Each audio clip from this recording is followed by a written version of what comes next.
Bienvenidos, ha pasado el verano, hacía tiempo que no hacíamos un 360, pero creo que este se merecía todo este tiempo que hemos estado esperando.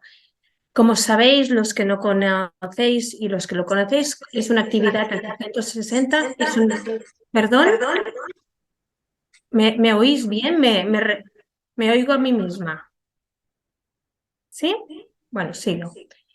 El 360 es una actividad que organiza la Asociación para el Estudio del Mueble desde Barcelona. Y el objetivo es hablar o estudiar una pieza desde diferentes puntos de vista y por lo tanto siempre tenemos diferentes invitados. La idea es invitar a diferentes personas y que nos puedan hablar de un mueble, de un espacio y así de esta manera ampliar la mirada y poder compartir los intereses sobre mobiliario.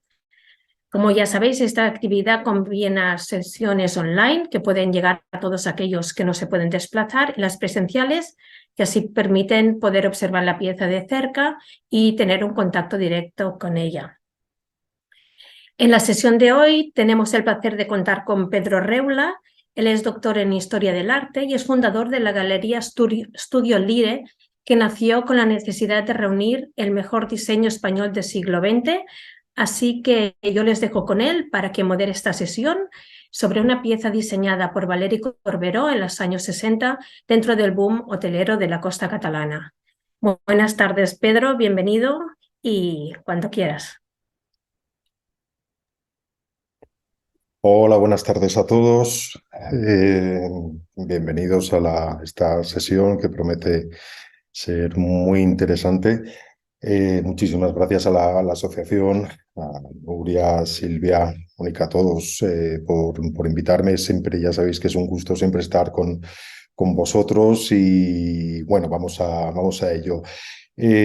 Como ya ha anunciado Nuria, esta sesión de 360 grados está dedicada a una butaca muy especial, la butaca TENS, la butaca Tensores de un gran diseñador y decorador que es Valeri Corberó. Es una butaca de los años 60, nos metemos en esos años, luego me imagino que en el debate o en las presentaciones que hagan los tres participantes y Nuria en el vídeo, ahora os cuento un poquito, darán cuenta de, bueno, pues no solamente de la butaca, sino también del resto de las obras que diseñó y de su actividad como decorador. Bueno, la sesión está estructurada, como os cuento, empezaremos con un vídeo de unos 10 minutos aproximadamente, que ha preparado Nuria Gil, y a continuación harán unas exposiciones también de unos 10 minutos aproximadamente. Marta Corberó, empezaremos con Marta, que es nieta de Valeri Corberó, conservadora y restauradora, y hablará de la obra de su abuelo. A continuación, eh, Pablo Sustersi, muy conocido en la casa, no lo voy a presentar, sabéis que es doctor arquitecto, profesor de Historia del Diseño en el ISABA, mostrará también otros diseños de Corberó. Vamos a esperar a ver qué nos cuenta. Y terminaremos las exposiciones, también unos 10 minutos aproximadamente, con Paula Izquierdo, que es fisioterapeuta, y analizará el sillón antes lo estábamos comentando, desde un punto de vista que es curioso, pero muchas veces de los que nos dedicamos a estudiar desde un punto de vista histórico no atendemos suficientemente bien. Y pensando que se trata de una silla, pues evidentemente un fisioterapeuta o alguien especializado en ergonomía tiene mucho que decir. Entonces, yo creo que podemos dar paso ya al vídeo de Nuria Gil. Después de las tres exposiciones y del vídeo, habrá también unos minutos para que tengamos un poquito de discusión. Intentaré moderar discusión, por supuesto, entendida en el buen sentido de la palabra. Va a ser muy constructivo y bueno, yo tengo mucha curiosidad por ver lo que nos van a contar. O sea que damos paso al vídeo de Nuria. Muy bien, enhorabuena por este vídeo fantástico, Nuria, enhorabuena, ha estado muy bien, ya sabemos unas cuantas cosas más de Valeri Corberó y de la silla TENS.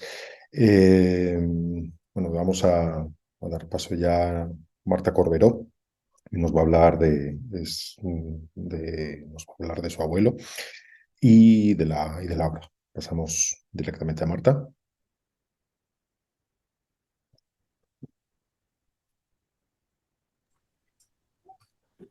Hola, buenas tardes. Muchas gracias a todos por la presentación. Gracias a la Asociació de l'Estudi del Moble para estar presentes en esta sesión. Un vídeo muy ilustrativo, gracias a Nuria, tanto a la USLE como a Nuria Gil. Y para empezar y aproximaros a la silla TENS, también me gustaría acercaros a quién fue Valeri. Compartiré unas fotografías familiares con las que quiso que les recordáramos. Así que os voy a compartir un pequeñito PowerPoint. A ver.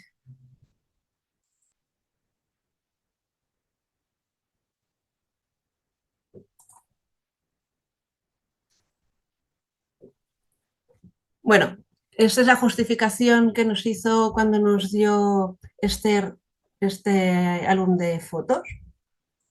La justificación es que cuando él nos la traduzco, es que cuando él no esté, si queríamos pasar un ratito con él, que no fuésemos al cementerio, sino que viésemos estos recuerdos y que juntos compartiríamos no la muerte, sino la vida. Siempre fue muy organizado. Aquí hay el índice con las fotos que nos dio. Esto lo hizo en el 99, un año antes de morir. Aquí pues la foto de su padre, las cartelas que salen son las mismas que nos puso él, que como ya ha dicho Nuria, pues metalista y fue bueno, un gran artista. Esta es la madre, Xaviera Corberó, que murió joven. Esta foto es del 1912 y este es Valeri en la primera comunión, aunque siempre fue agnóstico. Aquí es el retrato de boda con Marta. Como ya ha contado Nuria, pues es hija de un artista catalán también, de la burguesía, médico de formación. Y este es su despacho antes de la guerra. En este despacho, situado en Rambla, Cataluña, ya podemos ver en la derecha unas cuantas sillas tubulares. Hay una que se deja ver que hay como unas arandelas, que esta está en el Museo del Diseño, creo recordar. Y bueno, hay varios tipos. Así es como quedó su despacho después de la guerra.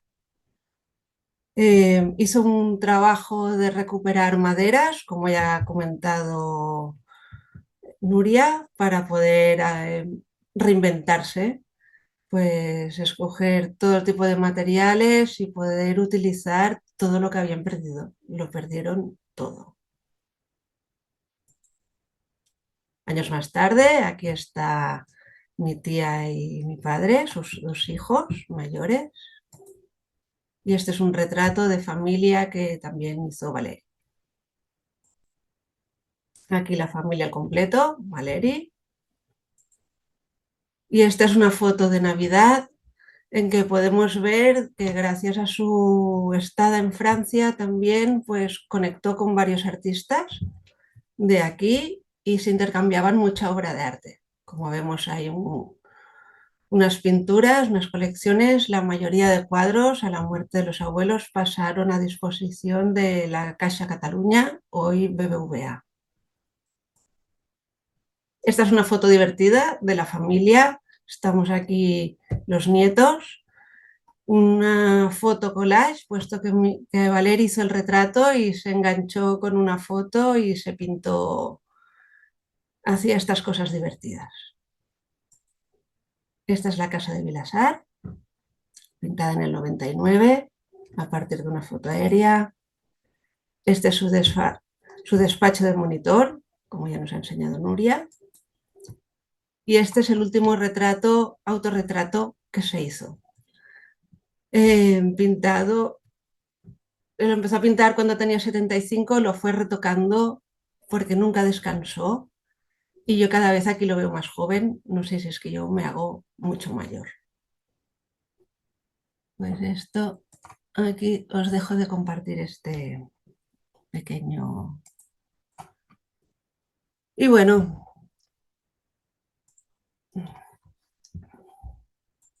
y entonces ahora...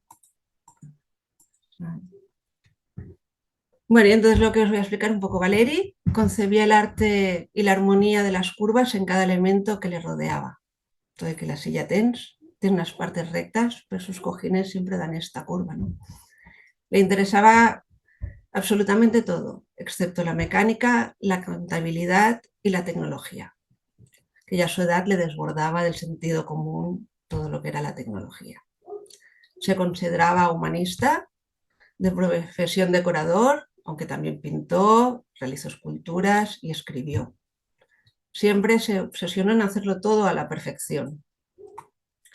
Afortunadamente queda un legado de la obra, puesto que trabajó durante muchos tiempos, aunque también soy consciente de la pérdida de gran parte de su obra, ya sea por la dispersión, la guerra, los cambios de moda, el volumen y el espacio que ocupa el mobiliario.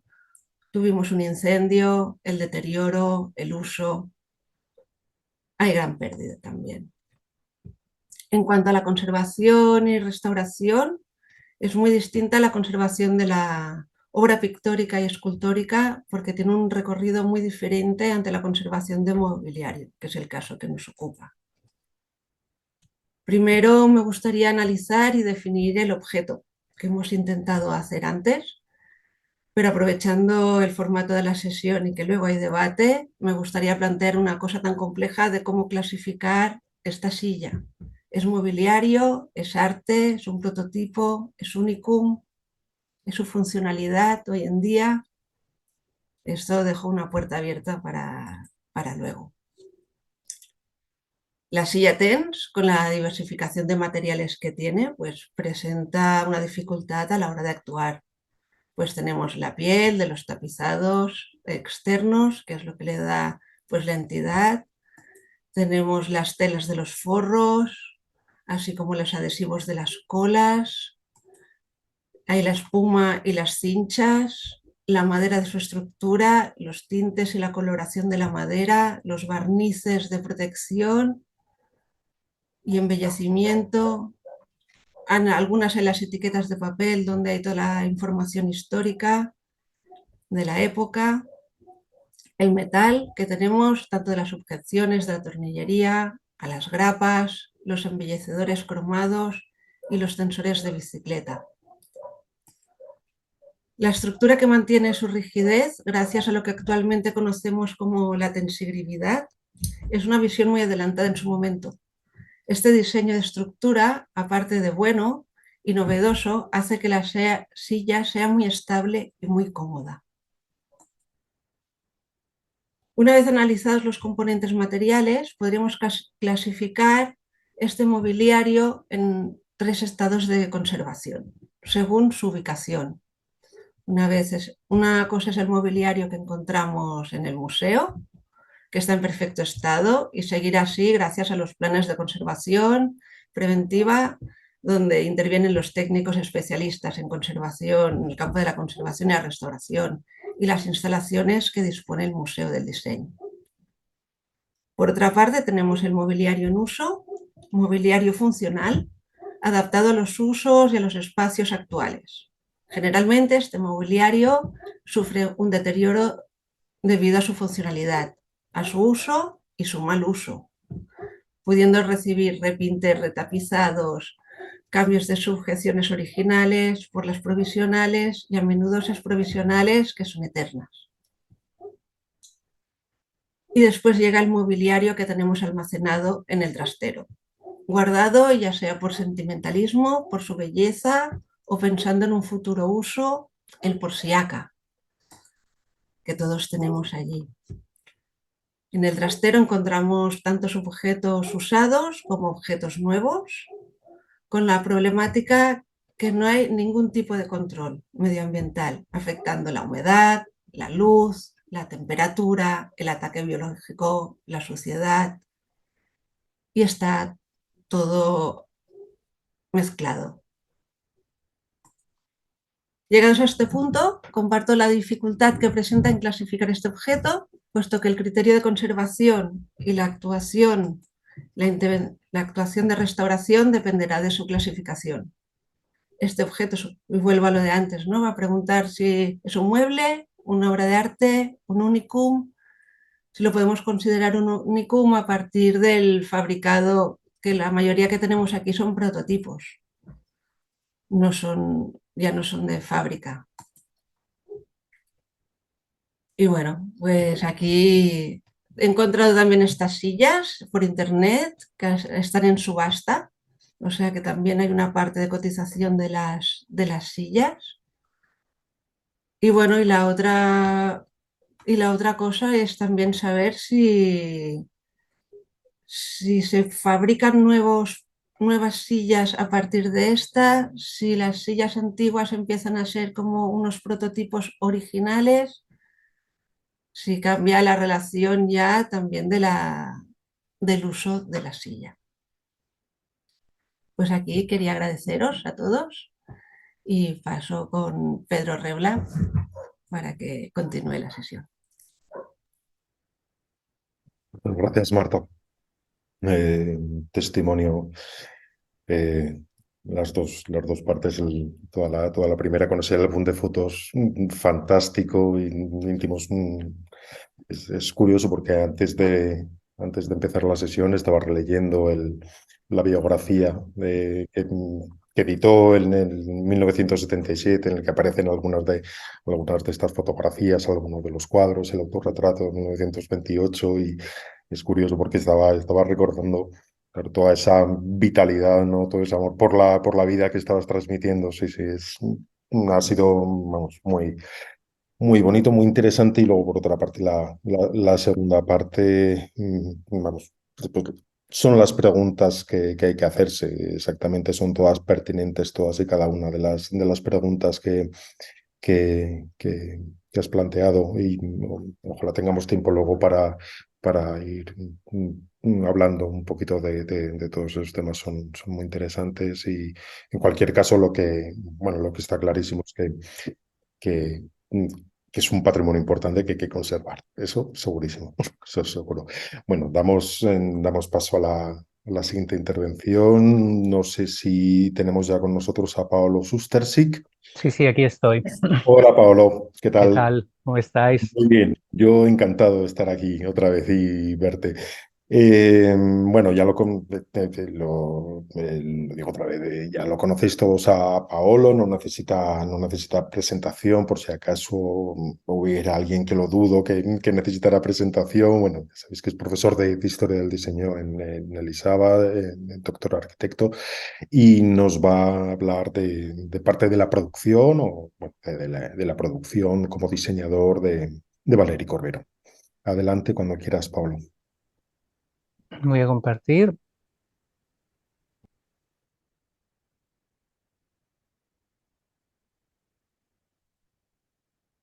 Se ve, ¿no? La pantalla.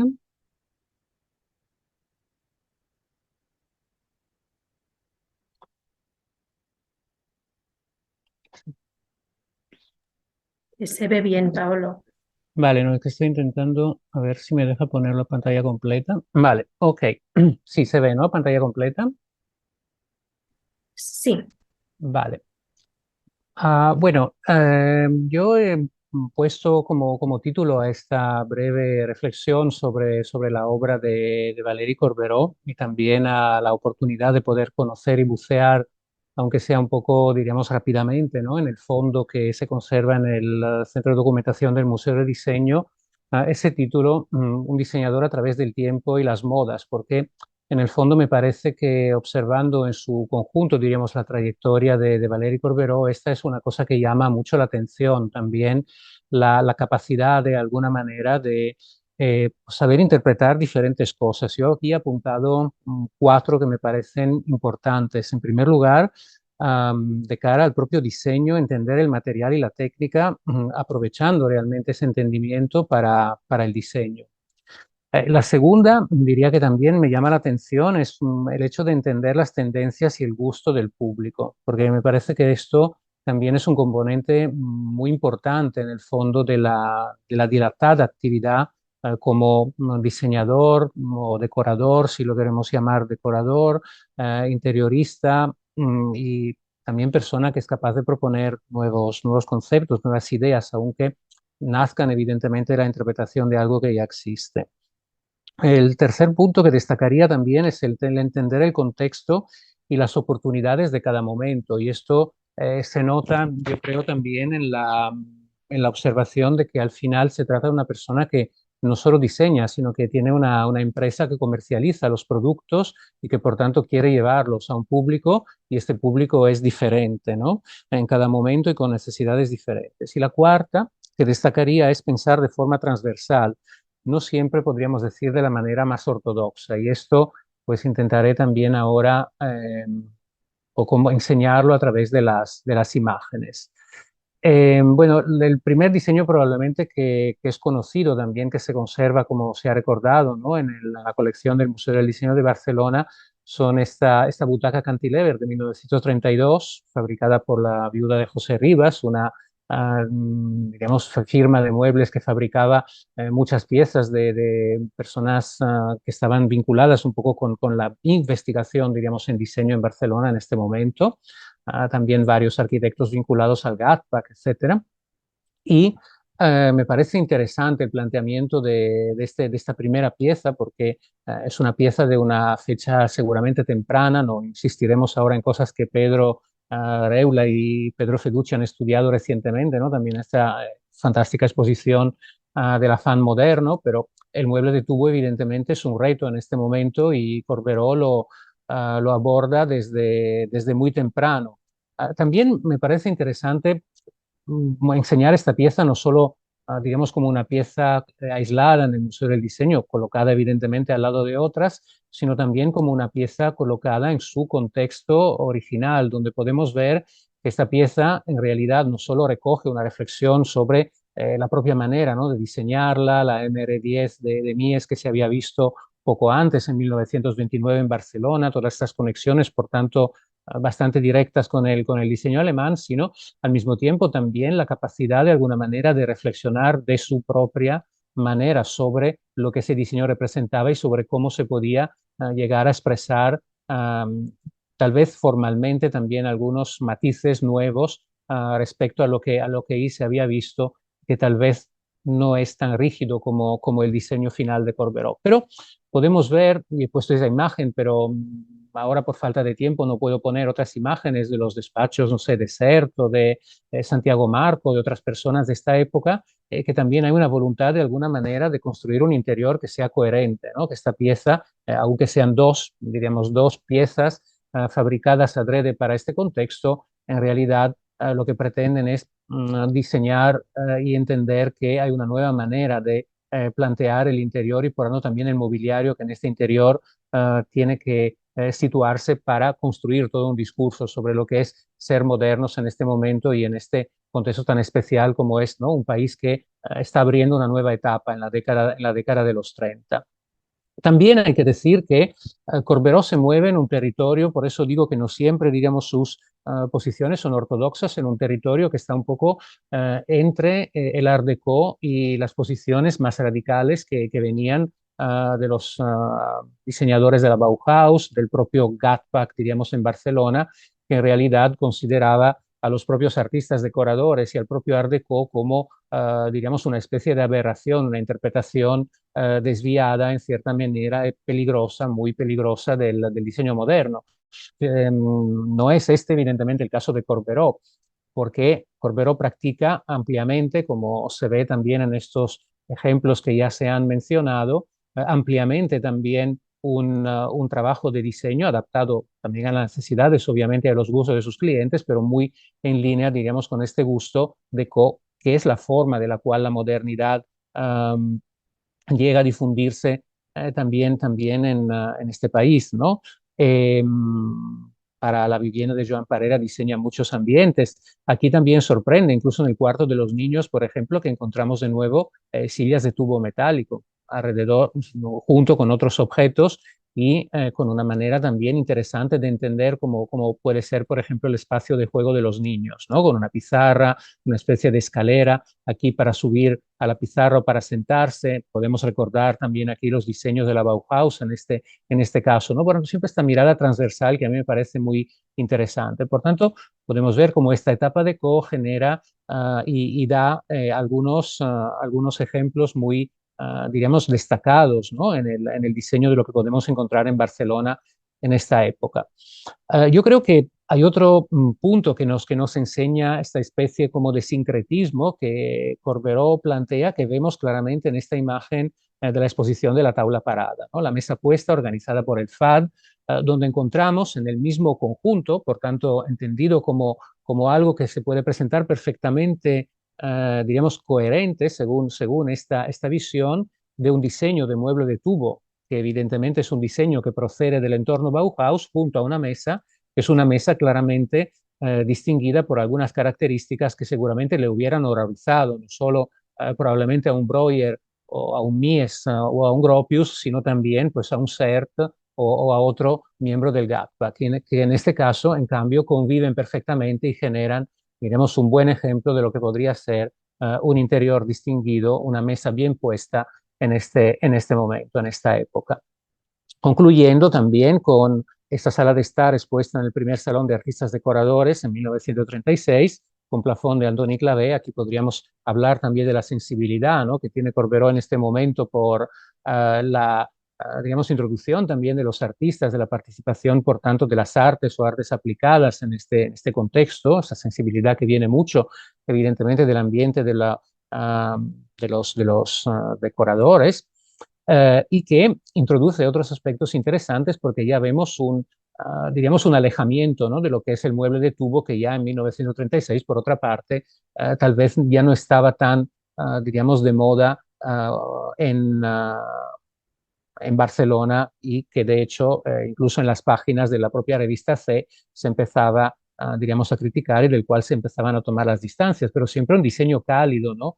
Yo diría casi un poco con esta aproximación a la forma, podríamos decir, sinuosa, orgánica, en cierta medida streamline, pero en todo caso cautivadora, que tal vez puede venir también de ciertos modelos del diseño americano. Veamos, por ejemplo, aquí la chimenea, ¿no?, con esta curva, diríamos, que abraza y como cierra el rincón de la sala de estar, que podría ser perfectamente en línea con ciertos diseños americanos de la época. Luego, en la etapa de la posguerra, en años aún difíciles, pues también seguramente cabe mencionar este concurso o esta participación en el concurso de proyectos de mobiliario para la dignificación del hogar popular, 1954, cuando el FAD nuevamente reflexiona sobre la necesidad no solo de producir un mueble de alguna manera para aquellas clases, ¿no?, más distinguidas y con más medios, sino también para renovar el gusto del público, diríamos, de clase trabajadora, donde en cambio encontramos una pieza que trabaja la madera, sobre todo con elementos muy típicos también del diseño de los 50, ¿no?, como podemos ver en las formas de la mesa, de la propia silla, esta caracterización de respaldo que vemos aquí, y también el intento de introducir pues, un nivel de complejidad en los elementos que forman el asiento, por ejemplo, que no es, diríamos, algo que daríamos tan por descontado, evidentemente, en un mueble popular. Podríamos también hablar de la intervención de Marta Ferrer justamente en este mismo concurso, que también destaca por algunas similitudes, pero también significativas diferencias con respecto al diseño de Corberó, sobre todo si lo comparamos también con lo que fue luego el proyecto, digamos, como más conocido, ¿no?, de esta convocatoria, el proyecto de Antoni Moragas, que también se puede ver, algunas de cuyas piezas se pueden ver en el Museo del Diseño de Barcelona. Luego, destacaría a finales de los 50, otra vez esta capacidad de entender el contexto, justamente como decíamos, entendiendo que evidentemente pues la costa mediterránea sobre todo, pero no solo, se están convirtiendo en un lugar abierto al turismo y que por tanto el hotel digamos, el edificio para una comunidad con expectativas. También estamos hablando en este caso de un gran hotel, de un hotel de lujo. Tiene en cuanto a la posibilidad de diseñar elementos singulares, como por ejemplo este, que no solo es un elemento de mobiliario, que también los hay, sino que es una chimenea, como veis, con esta ¿no? campana de alguna manera de vidrio temperado que quiere reinventar el objeto, hacerlo aparecer, pero al mismo tiempo casi desaparecer, ¿no? dentro de la propia sala o el mostrador del bar, etcétera, o las propias piezas de mobiliario numerosas que diseña para muchos ambientes, donde también vemos una coexistencia singular de elementos y materiales, no tan frecuentes, diríamos, ¿no? Por tanto, creo que aquí es interesante destacar también este aspecto de experimentación que hay, diríamos, cuando Corberó no tiene tanto que atender a las necesidades o al gusto del cliente, sino que también tiene una posibilidad de alguna manera de desplegar su propio lenguaje. Pero al mismo tiempo es interesante también este aspecto muy, como decir, realista, porque luego vemos que en las bodegas del propio hotel pues se diseña un ambiente completamente diferente con un tipo de mobiliario que en cambio pretende, diríamos, rememorar cuanto menos un mobiliario tradicional de regusto pues castellano, ¿no? y pasado, como intentando adaptar cada ambiente también un poco al tono y a la atmósfera que se pretende dar.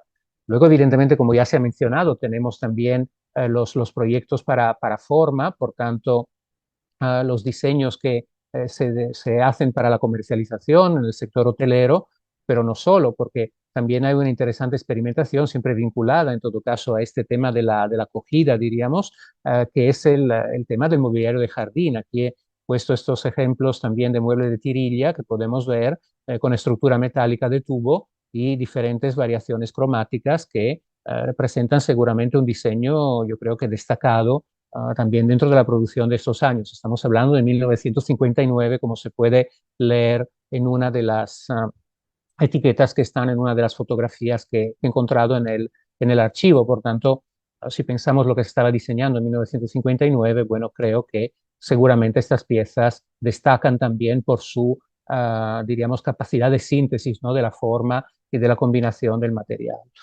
Me interesa también destacar muy rápidamente, porque no tenemos mucho más tiempo, diríamos, el pensar de una forma práctica, como por ejemplo en estos muebles cama, que hay varios, he puesto este, pero hay varios, diríamos, en los catálogos que se encuentran también en el fondo, donde se está pensando otra vez en la practicidad y en la posibilidad de adaptar un mueble a situaciones diferentes y por tanto utilizarlo tanto como pequeño sofá, cuanto como cama, por ejemplo, de un invitado o incluso pues en un espacio como un espacio hotelero que puede necesitar una ocupación diferente según la circunstancia y la demanda de los clientes. Y luego, obviamente, para concluir también con el importante esfuerzo, ¿no? de también experimentación que hay en la propia butaca TENS, en esta combinación de elementos metálicos, de tirantes, de la comodidad de alguna manera del asiento, ¿no? que recuerda pues a lo mejor otros diseños también. Pienso, por ejemplo, en la butaca de Carvajal para el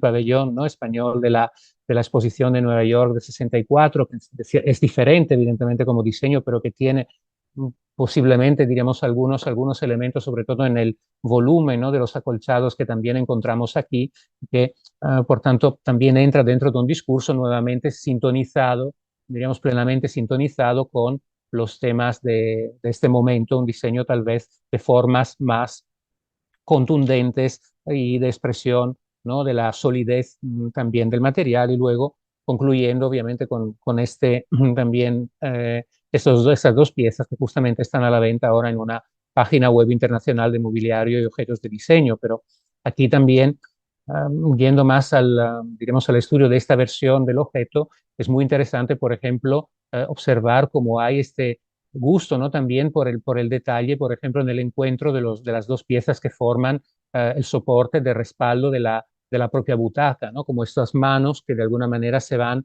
esos dedos de las manos que se van entrelazando y van como manifestando, ¿no? la solidez del agarre en cierta medida, que es simplemente un pequeño detalle, pero que siempre nos da a ver la importancia, digamos, que para Corberó hay la resolución también del diseño, del detalle y del cómo eso se construye. Yo dejaría, digamos, estas imágenes como última parte de mi intervención y luego podemos desarrollar más en el debate.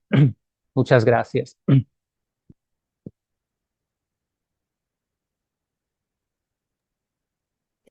Muchas gracias, Paulo. Muy interesante toda la intervención.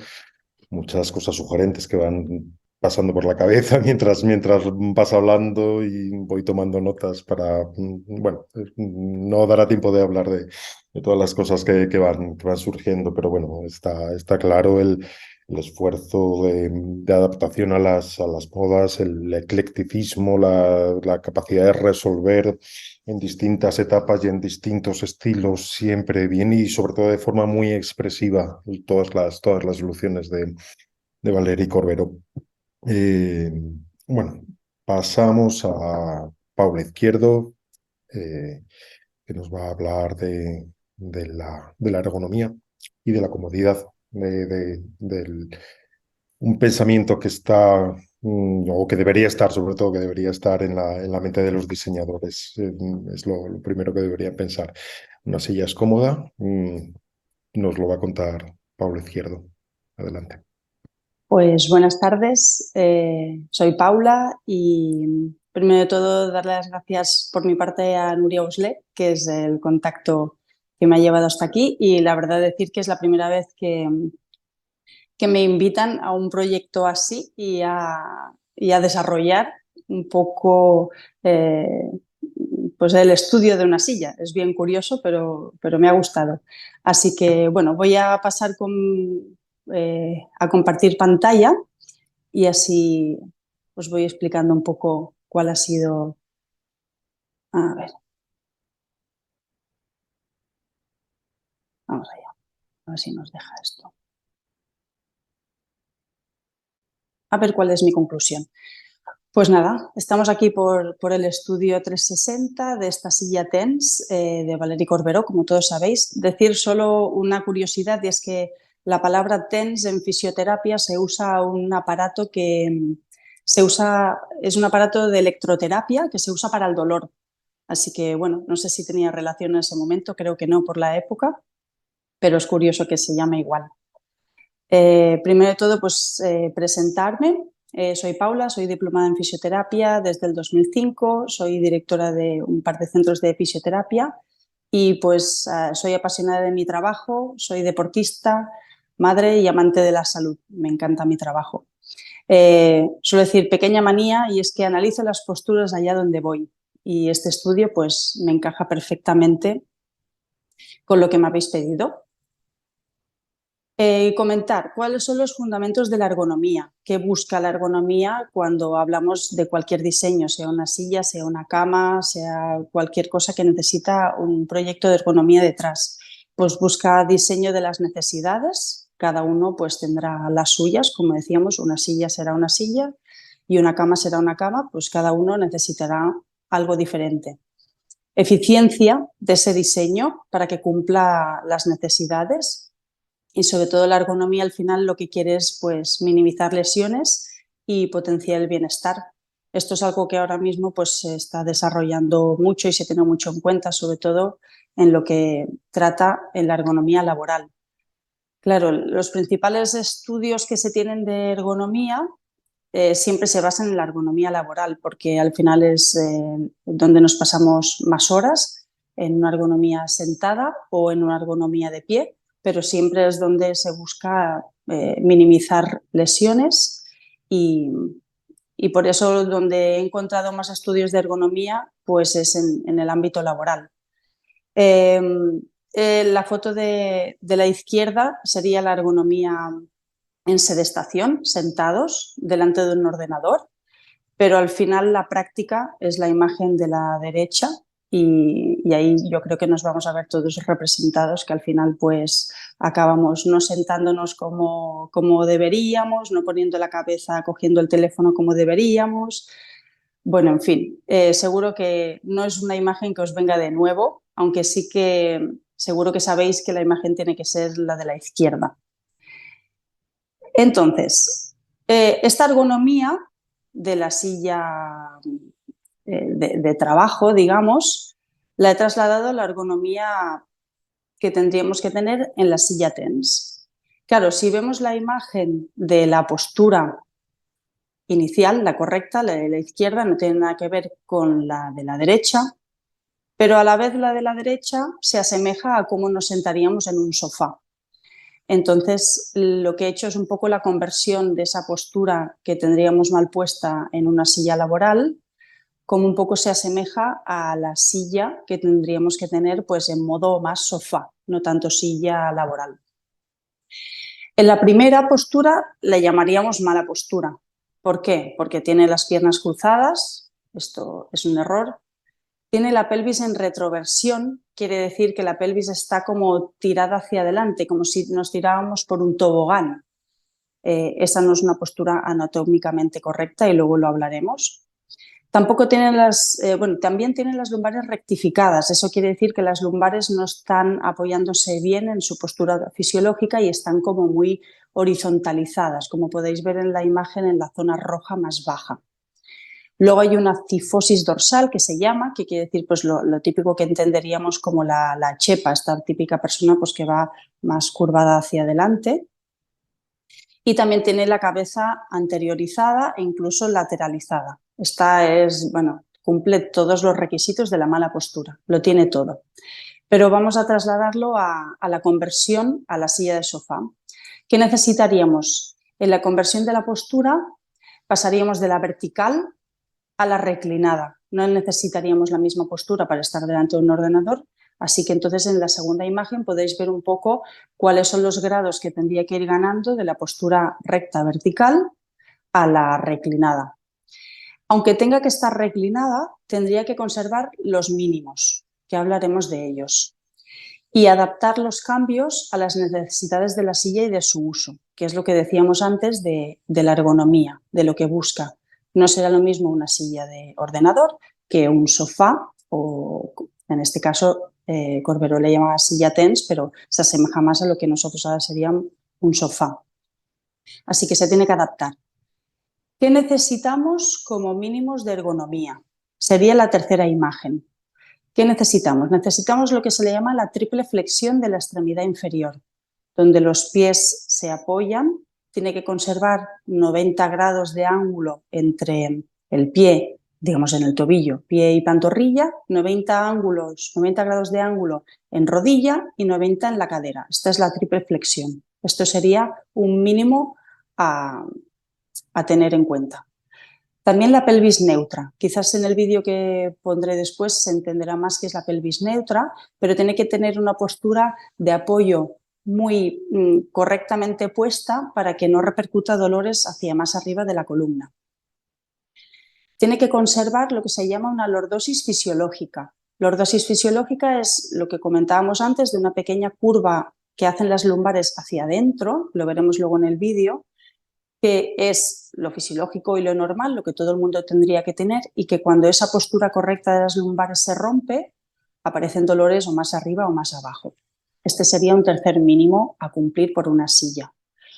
Otro mínimo a cumplir por una silla es el apoyo lumbar, que lo veréis en la imagen de la derecha, pues lo tiene. Apoyo dorsal lo tiene, le llega hasta media espalda y tiene libertad cervical.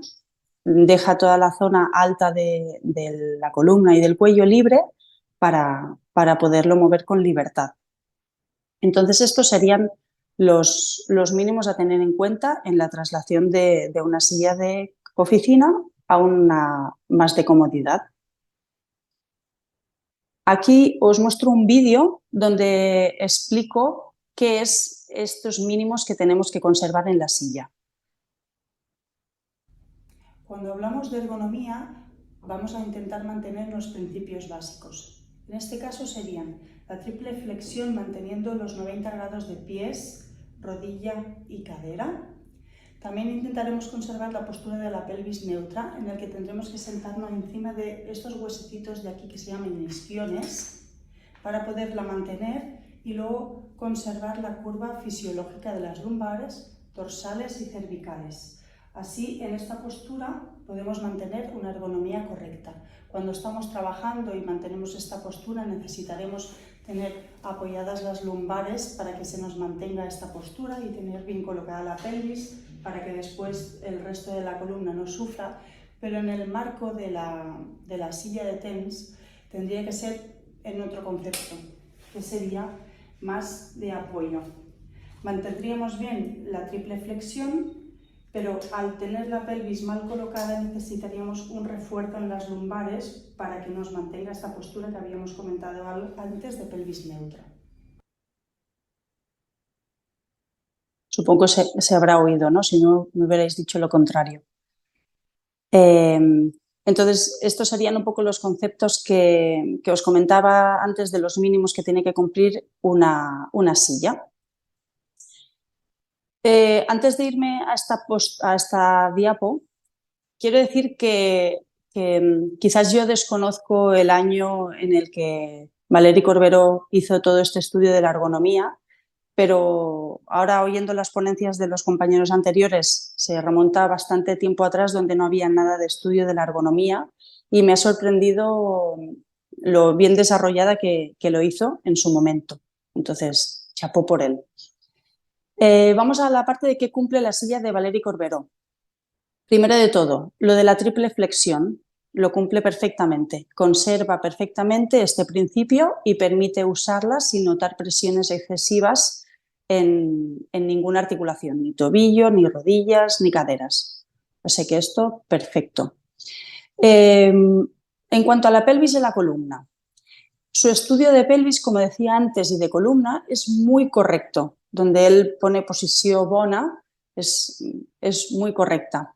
Da un buen apoyo a la pelvis, como decíamos antes sobre los isquiones, aquellos huesecitos, y conserva las curvas fisiológicas de la columna, sobre todo a nivel lumbar. Lo que me resulta curioso es que después, al llevar a cabo a la práctica la silla, no hay todos estos apoyos, pero el estudio es muy, muy correcto. O sea que vamos por buen camino. Seguimos con qué cumple la silla. El tema de los apoyos. Cuando estudiaba la postura errónea, que también la estudió y es muy correcta, se dio cuenta que los malos apoyos cervicales y los corrigió. En la de antes veíamos que la cervical la mirada del dibujo está mirando hacia el horizonte, recta, y en cambio en esta otra de mano izquierda, que es la posición falsa, las cervicales están como forzadas hacia adelante.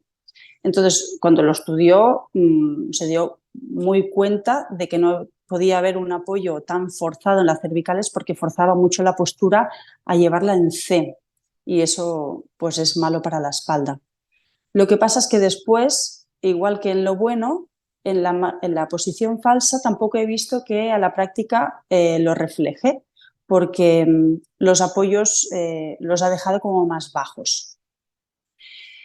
Y luego otra cosa que cumple, que también lo habéis comentado antes y que creo que habíais hecho mención a que justamente por eso encarecía mucho el diseño, y es lo que yo he visto en la firmeza del tejido. El tejido, la firmeza y la envoltura que te da la silla la hacen óptima para ser una silla de confort, donde poder pasar un rato, disfrutar y sin sufrir dolor. Entonces, claro, si trasladamos la ergonomía que hemos dicho antes de la posición laboral, hay ciertas cosas que esta silla no cumple, pero es verdad que esta silla no está pensada para ser una silla que vaya a estar 8 o 10 horas en uso, en una posición fija y con una mirada fijada en un ordenador. Entonces, para el uso que él le quería dar, que entiendo que es más en una zona de hall de hotel o de confort, para mí cumple lo mínimo que necesita y sobre todo porque da esa envoltura y esa firmeza con el tejido que tiene. Entonces, para mí la conclusión sería un buen estudio de la postura, que os he comentado que esto me ha sorprendido, una firmeza correcta, los mínimos ergonómicos pues al 50%, por lo que decíamos que hay algunos apoyos que deberían corregirse, sobre todo a nivel lumbar, y decir que las necesidades de su función pues quedan totalmente cubiertas. Así que si yo tuviera que dar un aprobado o un suspenso en ergonomía, lo aprobaba, y sobre todo por las épocas y los estudios que eran en ese momento. Así que por mi parte, solo deciros que os animo a poner en práctica estos principios en el día a día, que es importante pues que todo esto lo podáis cumplir en vuestro trabajo, en vuestro día a día, y que seguramente si colocáis bien la pelvis, tal y como os decía, encima de estos huesecitos y con buen apoyo en las lumbares, pues a lo mejor tendréis que visitar menos a los fisios, y me tiro piedras a mi tejado. Así que muchas gracias por la escucha, y espero después en el rato de diálogo, si tenéis alguna duda más, pues encantada de poderos ampliar.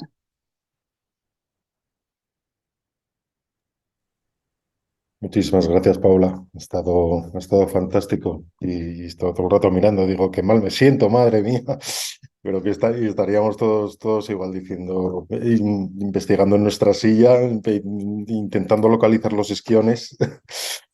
Bueno, no, ha estado realmente bien. Hay muchísimas cuestiones bueno, que afectan directamente a, bueno, en todos los estudios de diseño debería haber un fisio, evidentemente, bueno, para que tuvieran el efecto que tiene que tener la silla. Y ahí voy a abrimos ahora el turno de preguntas. Si os parece, yo empezaría por los participantes, porque seguro bueno, quizás se les ha quedado alguna cosa importante que querían comentar, y que en el momento de la intervención, por ser tan corta, se les ha pasado, o alguna pregunta que se quieran intercambiar ellos. Y luego abriremos las preguntas también al público, y si hay alguien más de la familia Corberó entre los participantes, bueno, pues por supuesto tienen la voz cuando quieran y pueden participar y comentar lo que deseen. Pero bueno, yo antes de que empecéis todos a preguntaros, quería retomar una de las preguntas que ha hecho Paula, que respecto a la fecha de diseño de la silla TENS, he visto en el flyer que creo que es 1961 posiblemente. Me ha llamado la atención luego en el librito que editó en el año 77 aparece una fotografía también de las dos versiones de la silla TENS. Está datada en el año 70. Eh, Simplemente para situarnos en el marco temporal. Creo que también es importante porque ayuda luego a hacer todo ese tipo de lecturas que han ido, y todo ese tipo de preguntas que han ido surgiendo desde la ergonomía hasta cuestiones estilísticas, cuestiones históricas, y bueno, ligado al tema bueno, del año. También estaba pensando en ese concepto de confort que de alguna manera mm, eh, se ve en todas y cada una de las etapas del trabajo de Valéry Corbero. Y creo que esto tiene mucho que ver también con una determinada concepción del diseño y la decoración del FAD, del Foment de las Arts Decorativas. Eh, Buena parte del diseño canónico, de la arquitectura canónica, la ortodoxa, a la que hacía referencia Paolo, posiblemente estaba pensando en otros conceptos, también en la comodidad, evidentemente, y también en la ergonomía, pero había otras muchas más consideraciones. Pero quiero recordar, creo que podemos hablar un poquito de esto, y lanzo la pregunta para que la responda quien quiera. Claro, Valéry Corberó era un socio muy activo del FAD, amigo personal de Santiago Marco y colaborador, y claro, me estaba acordando yo del libro que publicó Santiago Marco per la humanització del moble, publicado en 1932, en el que precisamente habla de todas estas cuestiones. Y bueno, simplemente lo lanzo ahí. No voy a entrar en detalle, tampoco tengo el libro delante ni me lo sé de memoria, pero buena parte de estos gráficos que nos ha enseñado Paula aparecen también en el libro de Santiago Marco, con lo cual es posible que Valeri Corberó tuviera en la cabeza todas estas cuestiones, más allá de los estudios científicos de ergonomía a los que hacía referencia Paula que no había. Bueno, me salen demasiadas preguntas, o sea que lo dejo que vayáis entrando y a partir de aquí, libertad.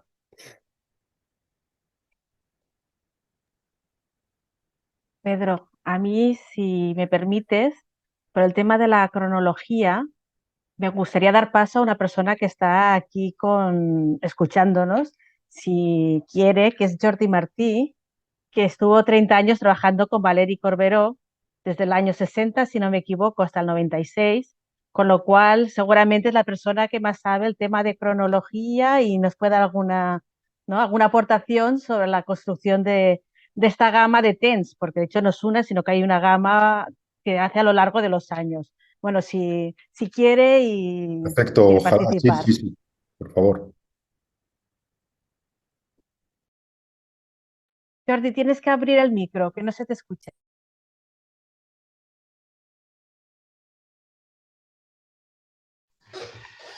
Bien, sí, efectivamente, estuve colaborando durante esos 30 años.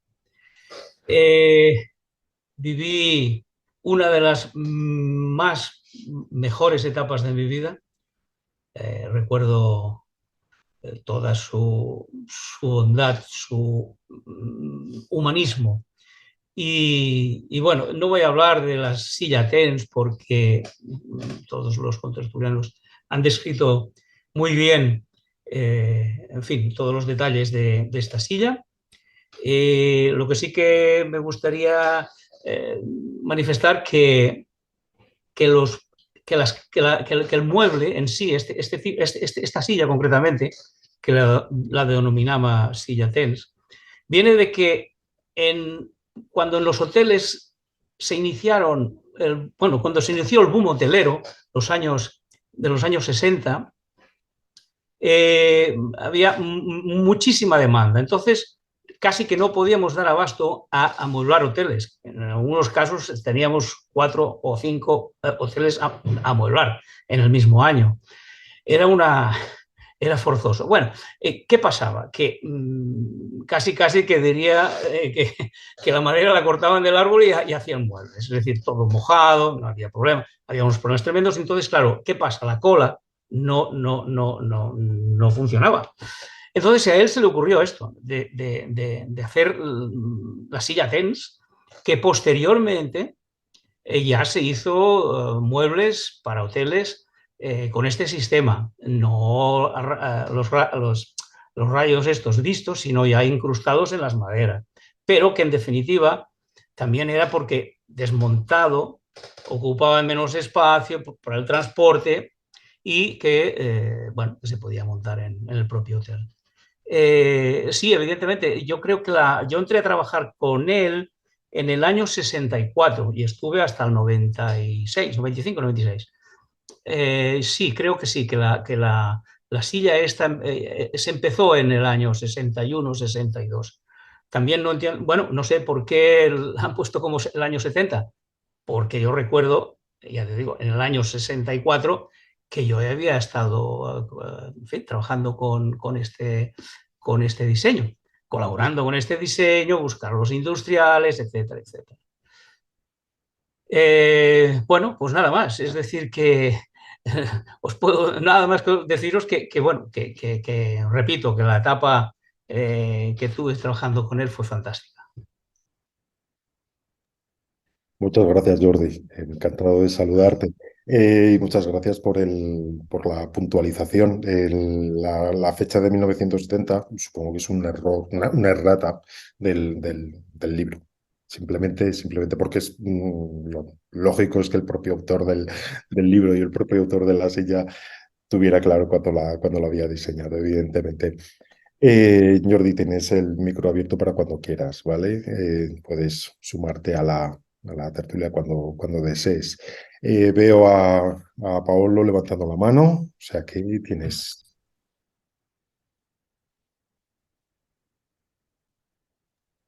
Pablo, yo no te escucho, no sé Ah, si... sí, sí, perdón, es que Ah, tenía el micro silenciado. No, que tenía una curiosidad y una pregunta para Jordi, porque muchas veces efectivamente la adaptación de una pieza de diseño es un problema, sobre todo en este caso cuando tenemos varias versiones de la pieza, ¿no? Porque la pieza inicial, como sabemos, una pieza con esos elementos metálicos, pero luego también hemos visto otra construida en madera que en cambio tiene el mismo nombre o por lo menos pertenece o se supone que pertenece a la misma familia. Entonces, no sé si nos podrías aclarar un poco cómo evolucionó y a lo mejor así conseguimos también un poco entender los extremos, ¿no? De las fechas de este diseño. Sí.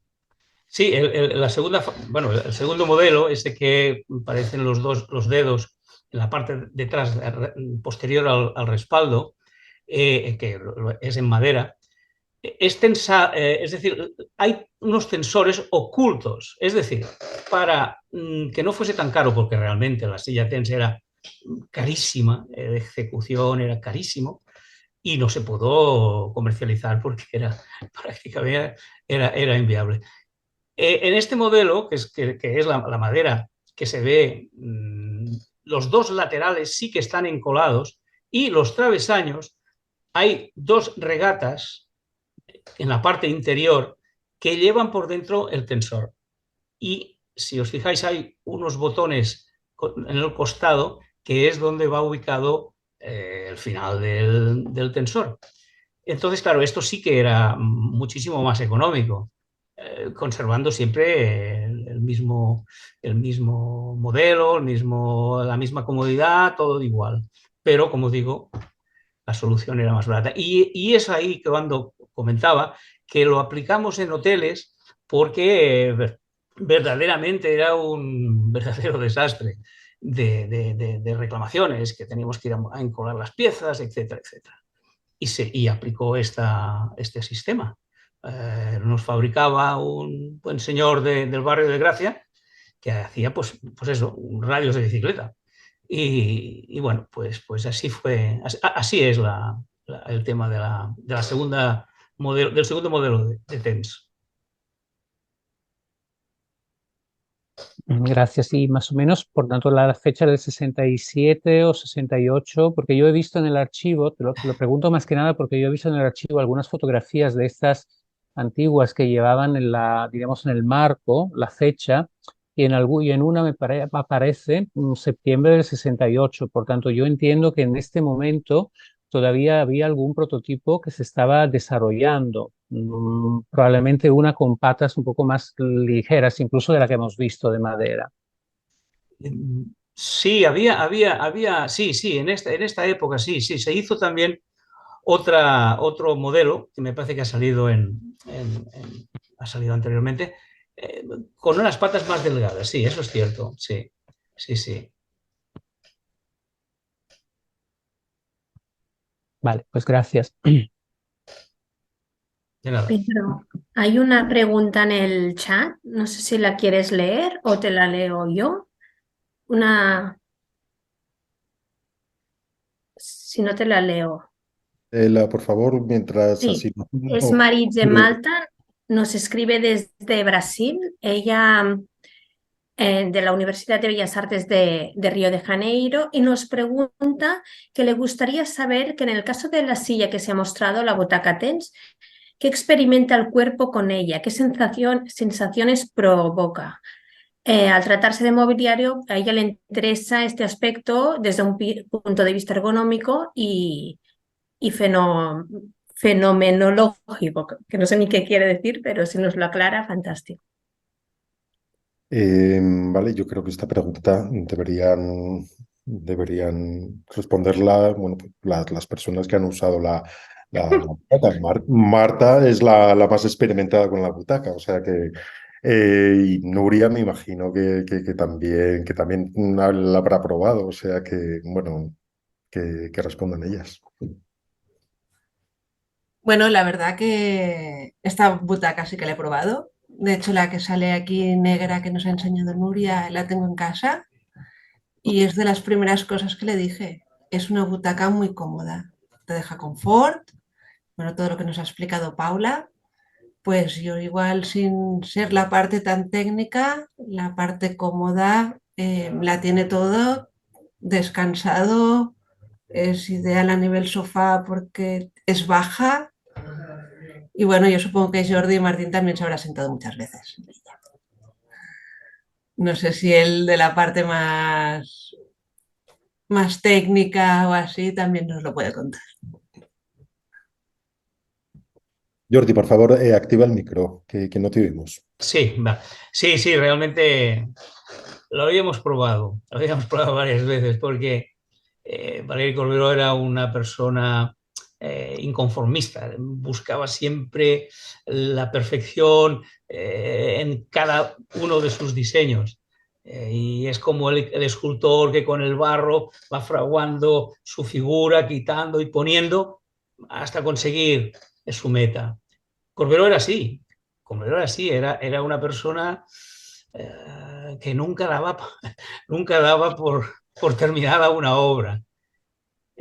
Bueno, a veces le decía, oiga, que ya está bien. Bueno, al día siguiente volvía y volvíamos a remover el diseño. Pero sí, sí, sí, la había probado y era extraordinaria. Podías ponerte en esta posición, después también, como los dados del asiento y del respaldo convergen en el centro, podías sentarte también de costado, es decir, poniendo el brazo en el respaldo en plan de tertulia. Es decir, tenía muchas opciones de eso, de sentarse. Bueno, como habíamos dicho anteriormente, yo creo que fue un innovador en esto, sin saber, quizá, o no tenía los datos de ergonomía, pero su sentido común le llevaba a eso. Es decir, Mi única experiencia con muebles de Corbero, con asientos de Corbero, es con una de las sillas, de las sillas también de los años 60 de la empresa Forma, unas sillas de comedor, con el asiento y el respaldo también de cuero, y es curioso porque pasados los años, claro, desde los años 60 hasta ahora, simplemente por una cuestión de tamaño, de crecimiento, de la estatura media, casi todas las sillas de los años 50, 60 se nos quedan a todos un poco bajitas. Bueno, también era la moda, también era la moda en realidad, ¿no? De sentarse muy, muy cerca del suelo, pero bueno, mi experiencia con estas sillas es fantástica. O sea, tienen una altura, una estabilidad, la altura del respaldo también son de las pocas sillas que tengo que me pondría en casa para usarlas realmente. Yo quería hacer una pregunta, no sé si para Jordi, Marta o para Iu Corberol, que también está aquí acompañándonos. De este tipo de silla, de la que hemos visto con tensores, no escondidos, dijéramos, si no fuera, ¿hay muchas, se hizo muchas piezas o realmente estos son los dos prototipos que quedan? No sé si alguien lo sabe, ¿no? O si se puso en algún hotel en concreto, o no sé si alguien me puede contestar. Marta. Bueno, voy a contestar. Creo que se hicieron dos, esos dos que hay, porque como decía al principio, era prohibitivo, era muy caro, muy caro. Se escogía la madera en Mongoy, que es una madera muy, muy compacta. Las cantoneras, el canto de acero inoxidable, refundido en el mismo plano que la madera. Los tensores inclinados. Y bueno, pues los tapizados, los dados estos que no eran ninguno igual, forrados en piel girada, la piel girada, el serraje. Y claro, teníamos eso, que no salían los números. Bueno, salían los números, se hicieron dos y nada más, que creo que son estas dos. Luego se hicieron algunas algunas variantes, pero no. Estas dos son la perfección en cuanto a la silla TENS. Lo demás fueron, bueno, ensayos. Bueno, esto contesta un poco la pregunta que nos lanzaba Marta, ¿no? De qué son estas sillas, ¿no? Si son unicums o no. De hecho, pues sí, ¿no? Con la contestación que nos ha dado Jordi, son dos piezas únicas, ¿no? Y son dos prototipos y a la vez piezas únicas, Sí, sí, sí, ¿no? sí, sí. Sí, sí, es cierto. Sí, de cara a catalogar todas las obras es importante tener esta información, porque vamos, son los únicos ejemplares que he visto de los otros y tal y como ha enseñado Paolo, están incluso en el mercado, que por lo que he visto posiblemente está en todo el centro de Europa, esas butacas, pero bueno, han salido de aquí, de este contexto, y supongo, Jordi, que de la otra versión de las sillas, las que tienen los tensores por dentro, sí que se hicieron bastantes más ejemplares, no sé Sí, cuál fue el grado de éxito, pero supongo que sí que se llegaron a amueblar hoteles y a comercializarse de una manera natural, ¿no? es cierto, es cierto. La segunda versión, la vamos a llamar entre comillas la más económica, sí, se hicieron algunas series, no muy grandes, para salones, y, pero bueno, no llegamos a hacer una gran serie como podíamos, por ejemplo, la silla en la forma, en la que dice forma, muebles especiales para hoteles, hay un anagrama, una sillita, que es la cadira flotante, la silla flotante. Mm. Esa sí que se hizo. El Hotel Monterrey, el Gran Hotel Monterrey, fue. Ahí, en el comedor hay sillas de estas, sí, sí, sí. Era muy cómoda porque el respaldo, había unos flejes que unían asiento-respaldo que daban una comodidad tremenda, es decir, no era una silla de respaldo rígido, sino que en esa sí que hicimos muchos modelos. Yo recuerdo en el Gran Hotel de Lloret, el Gran Hotel Monterrey, y en el Hotel Imperial Tarraco, en la primera versión también había sillas de estas. Sí, sí, esta sí que se hizo. La otra del TENS, pues no recuerdo exactamente cuántas se llegaron a hacer, pero no muchas, la verdad, no muchas. Me estaba acordando ahora de la referencia que ha hecho antes Paolo de la butaca Granada que diseñó Javier Carvajal, que para la Feria Mundial de Nueva York de 1964. Recuerda un poco en la composición de los asientos también, en la división en gajos o en morcillones, siempre buscando la comodidad, la esponjosidad o un carácter mullido y firme. Y me estaba acordando también de haber leído de las dificultades técnicas que tuvo Martínez Medina para desarrollar el modelo que había ideado Javier Carvajal, y tuvieron que dar muchas vueltas hasta que consiguieron también. Era un diseño de riesgo, un diseño aventurado, porque implicaba unas complejidades técnicas bueno, que los industriales españoles supieron sacar adelante. Es importante todo esto. Y al hilo de esto también, no sé, hay referencias estilísticas que me llaman la atención, ¿no? Que no solamente con la butaca Granada, sino con otros muebles que hizo Martínez Medina, sobre todo empresarios madrileños, ¿no? Desde de las semejanzas o las influencias en origen de la silla Riaza, de Paco Muñoz, por el uso insistente de la baqueta de cuero, que quizá en el ámbito catalán no era tan habitual. Quizá había un uso más entre la modernidad, un uso más intenso de la cuerda, de la NEA, de otros materiales, ¿no? Pero sí que veo hay unas ciertas similitudes estilísticas con empresarios como mueblistas, más decoradores que arquitectos, como Biosca, por ejemplo, como Moreno de Cala también, que también hacía también uso de este tipo de muebles. Yu Corberó, supongo que si Yu Corberó nos comparte la butaca Carvajal que ha comentado antes, creo que Paolo, para que eres esta, ¿no? La que has comentado, ha sido tú, ¿no, Paolo? Creo. Sí, sí. En el chat podéis ver la butaca de Carvajal. Marta, yo quería preguntarte, Sabina Clofé nos pregunta en privado si sabes quién tapizó la silla. No sé si se ha hablado, si lo sabéis. La verdad que no. La verdad que la persona que aquí os puede contar todo es Jordi, porque es el que estuvo trabajando realmente con Valeri. O sea, es una suerte afortunada de tenerlo aquí. Gracias, Jordi.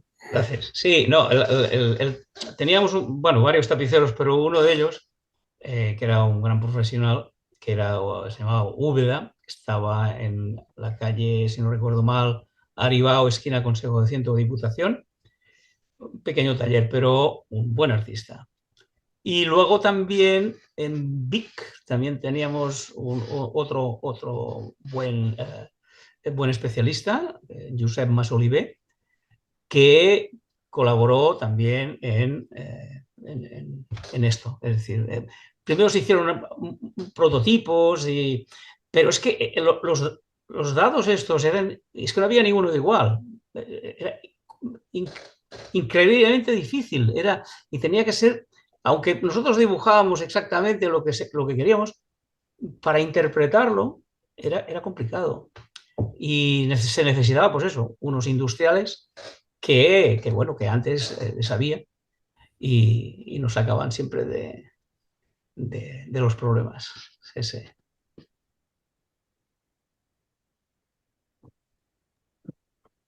No sé si alguien quiere aportar algo más o tiene alguna pregunta. Bueno, yo sí tenía una observación un poco a raíz también de lo que acaba de decir Jordi, que me parece bastante interesante el proceso de esta butaca, ¿no? Es decir, hemos visto que es un producto que sale de de una necesidad, que es una necesidad vinculada con un proceso que no es lo suficientemente rápido ni bueno como cabe esperar, ¿no? Esto de la madera que no está suficientemente seca, de las colas que no aguantan, etcétera. En un mercado, por tanto, que pide productos rápidos y posiblemente económicos. Y finalmente el estudio de este prototipo, yo diría, ¿no? En el fondo, acaba siendo más caro y muy complejo de realizar, por lo menos con las tecnologías de aquel momento, ¿no? Es interesante porque el diseño experimental, como es seguramente este, que por tanto no lanza un reto y plantea pues cómo se puede resolver, también tiene estos riesgos. Es decir, no siempre, evidentemente, en este proceso la primera solución es aquella que resulta viable, ¿no?